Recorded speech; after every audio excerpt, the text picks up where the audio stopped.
Glaucoma ಅಂದರೆ ಕಣ್ಣಲ್ಲಿ pressure ಇದೆ ಅಂತ ಅರ್ಥ. ಸೊ ನಾರ್ಮಲಿ ಹೆಂಗೆ ನಾವು ಬ್ಲಡ್ ಪ್ರೆಷರ್ ಅಂತ ಹೇಳ್ತೀವಿ ದೇಹದಲ್ಲಿ, there is a normal blood pressure ಅಂತ 120/80 ಅಂತ ನಾರ್ಮಲ್ ಬ್ಲಡ್ ಪ್ರೆಷರ್ ಅಂತ ಹೇಳ್ತೀವಿ. ಅದೇ ಥರ ಕಣ್ಣಲ್ಲೂ ಪ್ರೆಷರ್ ಇದೆ. ಕಣ್ಣಲ್ಲಿ ಪ್ರೆಷರ್ ಯಾಕೆ ಕಣ್ಣಲ್ಲಿ ಪ್ರೆಷರ್ ಇದೆ ಅಂದರೆ ಈ ಐ ಬಾಲ್ ಫಾರ್ಮ್ ಆಗಿರಬೇಕಲ್ವ. So minimum amount of pressure is required. ಅದು normal pressure 10 to 21 millimeters of mercury ಅಂತ ಹೇಳ್ತೀವಿ. ಈ ಪ್ರೆಷರ್ ತುಂಬ ಜಾಸ್ತಿ ಆದಾಗ ಅದಕ್ಕೆ ಗ್ಲಾಕೋಮಾ ಅಂತ ಕರೀತಾರೆ. ಗ್ಲಾಕೋಮಾ ಇಲ್ಲ ಕಣ್ಣಲ್ಲಿ ಪ್ರೆಷರು ಯೂಶಲಿ 40 ವಯಸ್ಸು ಮೇಲೆ ತುಂಬ ಕಾಮನ್ ಆಗಿರುತ್ತೆ. ಮೋರ್ ದೆನ್ 70 million ಪೀಪಲ್ ಅಂದರೆ ಸಾವಿರಾರು ಜನ ವರ್ಲ್ಡ್ ವೈಡಲ್ಲಿ ಗ್ಲಾಕೋಮಾ ಬರುತ್ತೆ. ಫ್ಯಾಮಿಲೀಸ್ನಲ್ಲೂ ಗ್ಲಾಕೋಮಾ ಇರುತ್ತೆ.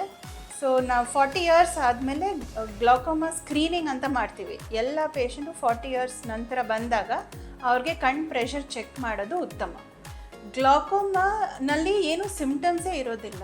ಗ್ಲಾಕೋಮಾ ಯೂಶಲಿ ಸ್ಕ್ರೀನ್ ಮಾಡಬೇಕು, ನಾವು ಚೆಕ್ ಮಾಡಬೇಕು ಪೇಷಂಟ್ಗೆ ಪ್ರೆಷರ್ ಜಾಸ್ತಿ ಇದೆಯಾ ಇಲ್ವಾ ಅಂತ. ಯಾಕಂದರೆ ಅವ್ರಿಗೆ ಕಣ್ಣು ನೋವು ಬರೋದು, ಇಲ್ಲ ಕಣ್ಣಲ್ಲಿ ನೀರು ಬರೋದು, ಇಲ್ಲ ಕಣ್ಣು ಕೆಂಪಾಗೋದು, ಈ ಒನ್ ಟೈಪ್ ಆಫ್ ಗ್ಲಾಕೋಮಾನಲ್ಲಿ ಏನು ಸಿಮ್ಟಮ್ಸ್ ಇರೋದಿಲ್ಲ. ಆದರೆ ದೃಷ್ಟಿ ಭಾಗದಲ್ಲಿ ವಿಷುವಲ್ ಫೀಲ್ಡಲ್ಲಿ ಕಮ್ಮಿ ಆಗ್ತಾ ಹೋಗುತ್ತೆ.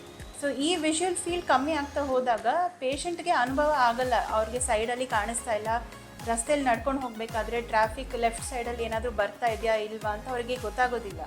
ಅದಕ್ಕೆ ಸೈಲೆಂಟ್ ಥೀಫ್ ಆಫ್ ವಿಷನ್ ಅಂತ ಕರಿತೀವಿ ಗ್ಲಾಕೋಮಾಗೆ. ಯಾಕಂದರೆ ಸಿಮ್ಟಮ್ಸೇ ಇರೋದಿಲ್ಲ. ಸೊ ಗ್ಲಾಕೋಮಾ ಆದಾಗ ಈ ಪ್ರೆಷರ್ ಜಾಸ್ತಿ, ಕಣ್ಣಲ್ಲಿ ಪ್ರೆಷರ್ ಜಾಸ್ತಿ ಆದಾಗ ಹಿಂದ್ಗಡೆ ನರ ನಿಧಾನಕ್ಕೆ ಸಾಯ್ತಾ ಹೋಗುತ್ತೆ. ಈ ಹಿಂದ್ಗಡೆ ನರ ನಿಧಾನಕ್ಕೆ ಸಾಯ್ತಾ ಹೋದಾಗ ಅದು ದೃಷ್ಟಿ ಮಧ್ಯಭಾಗ ಚೆನ್ನಾಗಿರುತ್ತೆ, ಆದರೆ ಸೈಡಲ್ಲೆಲ್ಲ ಅಫೆಕ್ಟ್ ಆಗುತ್ತೆ. ಸೈಡಲ್ಲಿ ದೃಷ್ಟಿ ಅವ್ರಿಗೆ ನಿಧಾನ ಹೋಗ್ತಾ ಇರಬೇಕಾದ್ರೆ ಅವ್ರಿಗೆ ಗೊತ್ತಾಗೋದಿಲ್ಲ. ಹಾಗಾಗಿ ಗ್ಲಾಕೋಮಾ ಬೇಗ ಡಿಟೆಕ್ಟ್ ಮಾಡೋದು. So glaucoma or high eye pressure ಅಂದರೆ 2 ಥರ ಇರುತ್ತೆ ಮೋಸ್ಟ್ ಕಾಮನ್ಲಿ. ಒಂದು ಸಿಮ್ಟಮ್ಸ್ ಇಲ್ಲದೆ ಇರೋ ಥರ, ಇನ್ನೊಂದು ಸಿಮ್ಟಮ್ಸ್ ಬರೋ ಥರ. ಸೊ ಯೂಶಲಿ ಗ್ಲಾಕೋಮಾ ಈ ಮುಂದೆ ಭಾಗದಲ್ಲಿ ನೀರು ಹೋಗೋಕ್ಕೆ ಒಂದು ಡ್ರೈನೇಜ್ ಅಂತ ಹೇಳ್ತೀವಿ.